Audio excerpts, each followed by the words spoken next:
Today we start a deeper dive into the world of bacteria, and there are three specific ways that we can use to help us further classify or identify a bacteria.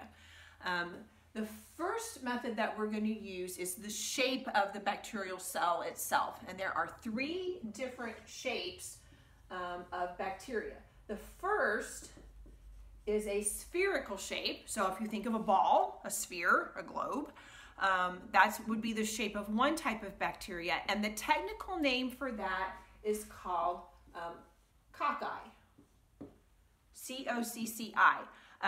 There is a difference in the endings here, so if I had coccus, that would be singular. If I had cocci, that's going to be plural. So this is just one, this is more than one, okay? If I can also have a rod-shaped bacteria, so this is going to be more of a round shape, this is going to be more elongated shape like that, and the rod-shaped bacteria are called bacilli.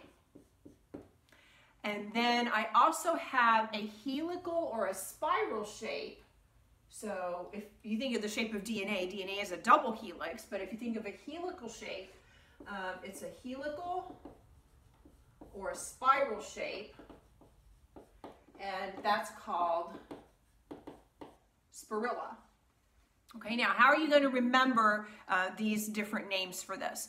Well, when I look at cocci, I look at the fact that this is round, and C's and O's, it has three C's and an O, and all of those have a very, very round shape to the letters. And so, because almost all of the letters in the word are round, I can associate that with the round shape of the bacteria. Spirilla has the word spiral in it almost, and so if you remember that a spiral shape or helical shape, looks like a spiral, then those two will kind of go together. So if you can remember those two, then by process of elimination, then the bacilli must be the rod-shaped. Now, a lot of times, if you remember, I told you bacteria also sometimes will live together in colonies. It's not a multicellular organism, but they do tend to live together in a colony or in a simple association. And there are a couple of different names that you need to know as far as the type of colonies that they live in. So if I look at colonies, basically we've got two options. They can live in clusters of bacteria. So, just a big group, a cluster of bacteria. And those are named Staphylo-bacteria. And they can also form themselves in chains, where they just kind of line themselves up. And those are called Streptobacteria. Again, how can you remember the difference between these two? Well, when I look at strepto, the first thing that comes to my mind is strep throat. It's nasty, hate strep throat. You don't feel good at all when you get strep throat. And so then you think, okay, who gave me this strep throat?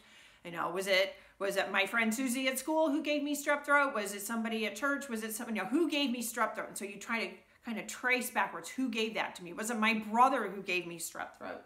So you have strep throat, and you try to kind of go backwards in the chain as to who gave you strep throat. Well, Susie gave it to Bobby, gave it to Richard, gave it to somebody, gave it to me. And so strep throat went down a chain, and so now I have it and I'm sick.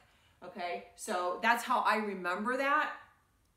Staphylo-bacteria tend to live more in clusters and not in that chain. So what happens then is that you put this prefix with this main part of the word, and then you can tell by the name of it not only how the bacteria live together in colonies, but also what shape they are. So as an example, if I had a bacteria that was a Staphylococcus bacteria, just as an example, the name of this would tell me, the coccus part says, well, that tells me that it is a spherical bacteria, and the staphylo part tells me that it lives in clusters of bacteria. So by the name of the bacteria, I can tell the shape and the type of colony that it tends to live in as well. Okay, so you'll need to remember these technical names, the cocci, bacilli, spirilla, as well as the staphylo and the strepto. You'll need to be able to keep those straight from one another. Okay, so that's the first way that I can identify bacteria, is with shape. The second way that I can identify bacteria is by how they move, by movement. And in this category, you're basically going to have two options. Either they move or they don't move. And so if they move, they're going to have a flagellum, which you saw on your coloring sheet, you saw in the diagram in the book. So they either have a flagellum or they don't move at all. So basically two classifications there as to how they move. Okay. The third type of classification, and I'm actually going to erase this and give us a little bit more space here, because I probably didn't plan ahead very well. Okay, so the third ways that we can classify bacteria are basically by the structure of the cell wall. Now, we mentioned peptidoglycan in the last video, and I said, I know you don't know what that means. We'll get to that. Well, today's the day we get to it. The cell wall structure was determined by scientists trying to use dyes to see the bacteria better under the microscope. You've used dyes you use when you swabbed your cheek and you looked at those cells under the microscope. You stained those dyes with stained those cells with methylene blue so you could see them better. Again, this is just a method of staining so that you can see the different structures under the microscope better. And he discovered that some bacteria stain some colors and some don't absorb that kind of dye very well. And so basically, based on the cell structure, you're going to have two different types of bacteria. You're either going to have a gram-negative bacteria, or you're going to have a gram-positive bacteria based on how they stain. Now, a gram-negative bacteria is going to have a reddish pink color, where a gram-positive bacteria is going to have a violet purple color to it. Okay, and so what that means then is it tells us how it's stained. It tells us what the cell wall contains in it, because the cell wall is going to either absorb the dye or it's not going to absorb the dye.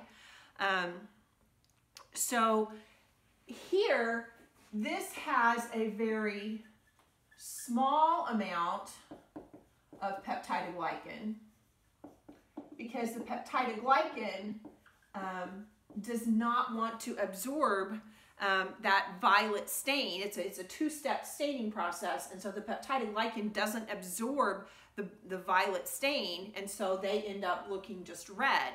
Whereas a gram-negative bacteria, it has a large amount of peptidoglycan, and so that large amount absorbs a lot of the purple stain and turns the bacteria purple.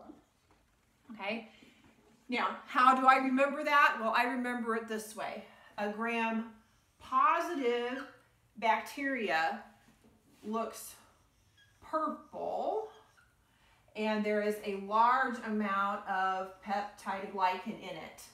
Okay, so I look at all of those P's and I say, well, there's a large amount of P's down here, and there's a large amount of peptidoglycan in these cells down here. If it's positive and it turns purple, there's a large amount of peptidoglycan. Okay, so that's how I remember the difference between those two different types of bacteria.